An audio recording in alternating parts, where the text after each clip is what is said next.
Here's Brody Brazil. Hey, welcome back to the channel. And this time around, I wanted to discuss kind of what seems like a red flag in the projections for a new ballpark at the Tropicana Hotel site for the Oakland A's in Las Vegas.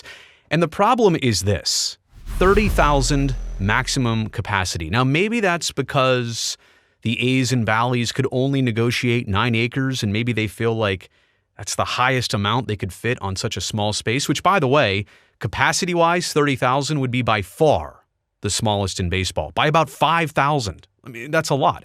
Also, acreage, this would be the second smallest big league ballpark, only Wrigley Field. Built on the north side of Chicago back in the early 1900s. Was it 1912 or 14?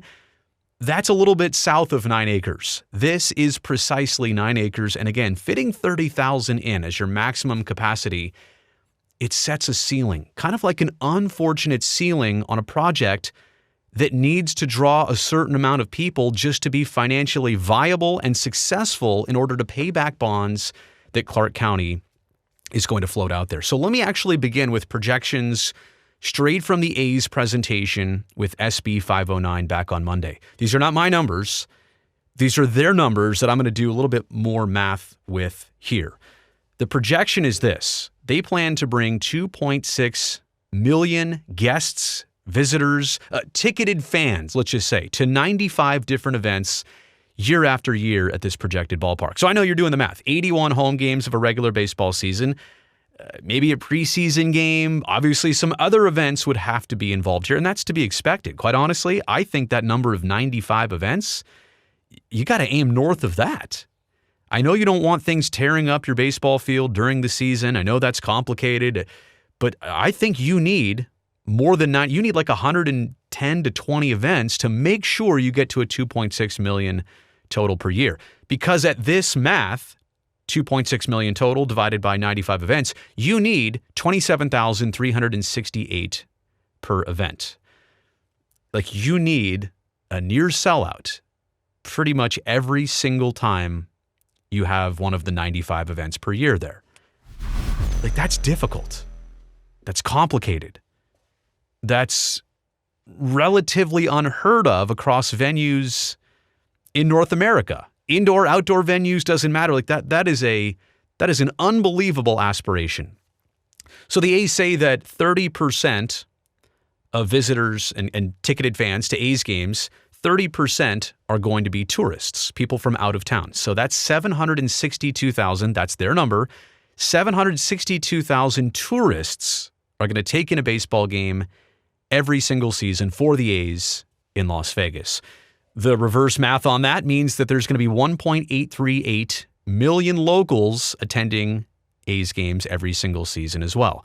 The A's are also saying that 405,000 people specifically, I guess that's maybe of the 762, so this is not additional, but 405,000 people every year specifically will come to Las Vegas for the number one priority of going to see the A's play, or their other team, their favorite team, play the A's. Like 405,000 people per year, specifically for the number one reason, not to go see Cirque du Soleil, not to go see Tiesto, not to go see the Blue Man Group or David Copperfield, that's still on, just to number one see the A's. The A's or whoever they're playing is the number one draw. It's a big number. So let's crunch the math on that. You're looking at, for 762,000 tourists across a baseball season, you're looking at 8,000 tourists every single A's home game on the Strip.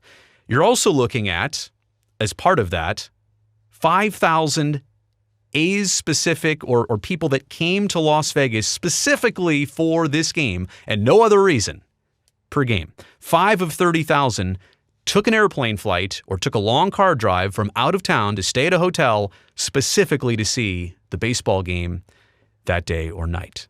Like, those are, again, aspirational numbers. And I think, was that word used? I mean, but that projections and aspirations, like projections should be more realistic, aspirations should be more hopeful.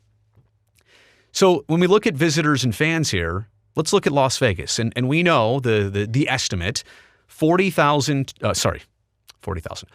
million tourists per year visiting Las Vegas for a lot of different reasons, like bachelor parties, bachelorette parties, conventions, work retreats, straight up vacation, the old 36 to 48-hour trip to Las Vegas. 40 million tourists per year visiting Las Vegas. And if you divide that by 365, which I totally understand, that in the summertime, maybe the number and the volume's not as high, or there's holidays, or there's certain parts of the season where that number spikes, or there's a big convention in town, like some conventions alone are bringing in, 120,000 people for a day or two or three. But 109,000 new tourists flying in or driving in every single day, right? Plus or minus some, but that's the average. 40 million divided by 365, almost 110,000. So in a 30,000 capacity ballpark, which is estimating 30% tourists, and again, that number of 8,000 tourists per event, baseball game or whatnot, that means of the 109.5 thousand new visitors daily in Las Vegas, 7.3% are going to attend an A's game. 7.3% of every new visitor daily, like during the summer months of a baseball season, when they need 8,000 tourists per A's game or per event, 7.3% of every new visitor daily to Las Vegas? Like, think about all the reasons people are in Vegas right now. A lot of different things. And some just for the gambling, a pool, who knows what everybody's doing. My point is there's a lot of different things that people are doing. And to say that 7.3% all of a sudden are going to go to see the A's or a Major League Baseball game there, again, I'll use the word aspirational to describe that. And here's the other part about it. I'm saying a full house. I'm using that caption on purpose. No, not like a hand of cards, but it is kind of like that. If you want to have a sold out season, right? And fan attendance here is important. People, last year would say, well, fan attendance isn't everything. There's corporate sponsorships and there's other ways for, a baseball team to do quite well in Las Vegas. And there will be some kind of media deal, obviously. I'll leave all that stuff aside. But this is the important part right now, to actually paying the county back for the bonds, the $380 million of public money. Some of it, a decent amount of it, like 150 plus, needs to be paid back in the form of bonds. So you need fan attendance to generate tax revenue on the site. If the site doesn't generate tax revenue, it doesn't pay for itself. It doesn't do what it's supposed to do. But asking the Golden Knights to sell out every single seat, every single regular season game, that's 717,500 fans across 41 games. Okay, pretty high number. And they've been doing a tremendous job of it. They're living a little bit of a storybook life right now. Can't lie. The way they drafted, the way they expanded, 2 Stanley Cup finals in their first 6 years. They're abnormal, but credit to them. They're doing it right. They're doing it well. The Raiders, 9 home games every year, including this season. They need to draw 585,000 fans to have a totally full house every single regular season game. All of this is just a little bit different than the ask that the A's would need to sell out every single game, every single regular season. 81 home games, 2.4 million. That's the Golden Knights and the Raiders combined twice? Is that right? I'm just doing the quick math here. 1.2. Let's call it approximately twice. That's 2 Golden Knights teams and 2 Raiders teams. All of that combined to make up what the A's are hoping to draw every single year. So when they say the Golden Knights do well, the Raiders do well, yeah, I mean, okay, and they're all new, and everybody's new, so that's a factor. Some are more successful than others, but this is such an exponentially large number than this or this. I don't know how much all that has been considered, really. So let's use an example. Let's go back to the main point here of the 30,000 capacity problem, setting a ceiling that low. And let's use Seattle because they are nearly a perfect example. It was mentioned during the SB 509 hearing back on Monday that the A's goal is to be about at the 50th percentile of attendance in Major League Baseball. Oh, well, why don't we look back at 2022? Last year, The Seattle Mariners, who, oh yeah, also play in a retractable roof stadium. Young team. In fact, Seattle, not even the highest payroll team by any means last year. I think they were only 90-something million, have to double check, but they were not even near the average of payroll. So there is that too, right? I'm giving all the benefits here. But 15th in Major League Baseball attendance, and they also had a season where they made the playoffs for the first time in 21 years. So at the end of the season, there was a little bit more interest, excitement. The season kind of builded into it, but a young and exciting team. And they drew, look at the number, 28,590, a little bit more than the average that the A's need per game to attend and to pay off what's being asked for, I should say. So T-Mobile Park up in Seattle, it has a capacity, though, of 47.9, almost 48,000. So their ceiling, not just the roof ceiling, but the actual capacity ceiling is much higher. And that is super important here because I'm going to make the point. This is the point you've been waiting for. On the left of your screen, those are the first two homestands, all sequential. I took out the road games. Those are literally time of game, if it was a day or night game. Like I say time, like length of game, day or night game with the D or the N, and then the total attendance. Look at opening day, 45,023, top left, right? Makes sense. And then on the right, the final two homestands of the season, they were competing, they were securing a playoff spot. So here's the overall point. You've waited this long, here's the absolute payoff. Look at the beginning of the season right there. And this is Seattle, good sports town, love their baseball team, have supported them through thick and thin, a great ballpark to go visit. It's in a ballpark district south of downtown. Look at, game 4, home game number 4 of the season, 11,000, then 9,000. And you can't tell me rain is a problem. They could shut the roof. 12,000. Kids are in school. Okay, you have a couple good weekends. 24, 28, 17, 26. So you do reach the average that you need a couple times, but you don't exceed it. How do you make up for the night where you only had 9? Then later on, next homestand, 15,000, 16, 14. You're getting half of what you need.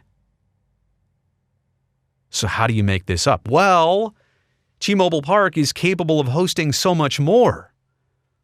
So they can draw a 42,000, a 44,000, a 45,000, a 34,000. All of that is paying back those other nights in red where you didn't get up to your average. That is how a team like this got to its average, because they could fit more than 30,000. And the problem is, if you're the A's in this ballpark on 9 acres and 30,000 seats total, you have no choice but to sell that thing out every single time and have nearly no room for error, because if you don't sell it out, there's no way you can compensate like the Mariners did. Look at the last second to last homestand of the season, 44,000, 42. I think some of those games were against the A's when they were clinching a playoff spot.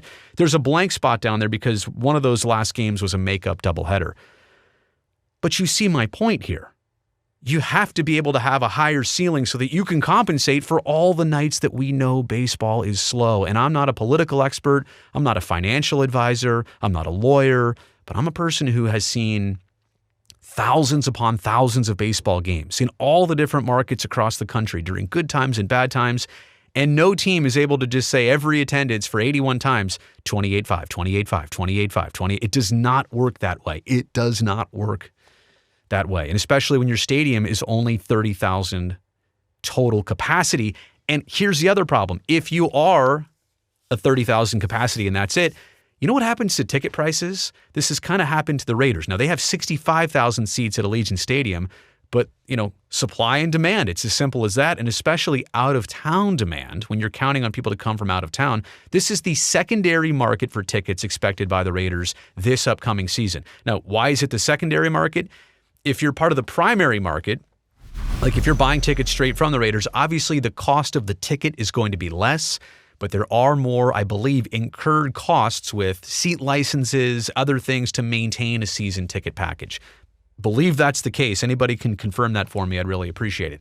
But the secondary market goes like this. Research that's been published and established, $1,035 is the average ticket on the secondary market per game already for this upcoming Raiders season. That is already 28% higher than the next closest ticket. In New England, it's $806 on average on the secondary market per ticket per game to watch the Patriots play, $642 in Philly, $607 in Kansas City. I mean, it kind of should be. And $591 in San Francisco. All of this coming straight from Sports Illustrated. So again, supply and demand, but demand is good, supply is low, ticket prices go way up, and then guess what? You run yourself back into the problem of hard to draw 28, 29, 30,000 every single time when not everybody wants to pay that much. It's not as accessible. So I hope that makes sense. I'm just trying to spell out here what I think is significant, a real problem with 30,000 and why this number, why this small. I know they're trying to fit this venue in with Allegiant and with T-Mobile, and they're not trying to step on anybody's toes, but there is a problem here that if you need if they only needed 22,000 a night, I'd say, fine, you can make this work. But if you need the upper limit of your capacity and you have no way to compensate to get more sometimes, what do? You kind of get trapped. Thumbs up on this video since you watched here all the way to the end, and don't forget, subscribe to the channel so that I can see you next time.